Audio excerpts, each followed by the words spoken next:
Are you anticipating full-on war to break out in that Kursk region, or is this just a show of force?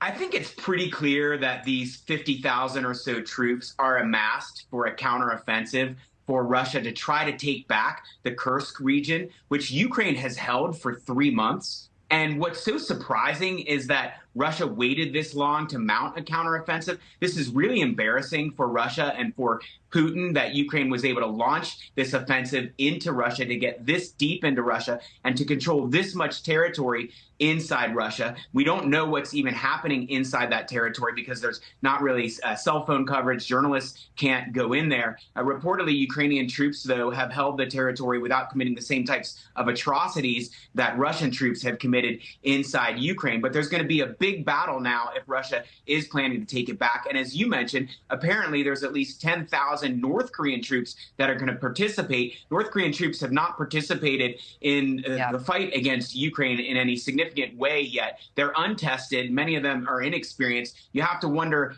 about the interoperability between North Korean troops and Russian troops. Can they even communicate well with each other? Have they ever practiced operating together? So there could be some big errors on the Russian part here, and there's no guarantee that Russia is going to be successful, even though they've amassed a large group of troops in order to try to take back this territory. Yeah, I know the arrival of those North Korean troops marked a major escalation in the nearly 3-year war. David, you also brought up timing. I'm just curious, does American politics play into that at all? Biden has 2 months left in office.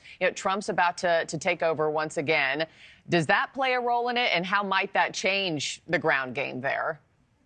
It could play a role. If Putin really wants to take Trump's claim that he's going to solve this very quickly and he's going to get a ceasefire very quickly, you could imagine that Putin wants to take back this territory before there is such a ceasefire. But we don't know if Putin actually is serious about engaging in talks about a ceasefire. And you have to remember that the two sides, Putin and Zelensky, are very far apart in terms of what they are demanding for a ceasefire. So it's at this point unrealistic that Trump is going to achieve his goal of getting a ceasefire within 24 hours. But he said he would start working on it even before he became president. We know he's had phone calls with President Zelensky, and I believe he's also had a phone call with Putin. So perhaps he and his team are starting to work on it. And I do think that would mean that Russia wants to take back this territory before any such ceasefire.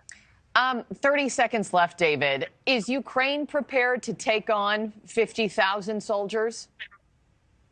Well, they're dug in this territory. They've been able to hold it and control it for 3 months, but they don't have nearly as many troops as the Russians have now amassed to take it back. So it's not clear. But remember, Ukraine has a lot of other types of support. It has intelligence support from the NATO countries. It has lots of weapons that it can use, at least for short range fighting, and it has drones. And so this will be a test of Ukraine's ability to hold this territory. And notably, Ukraine wants to take more Russian territory. So this will also help determine whether it's able to do that.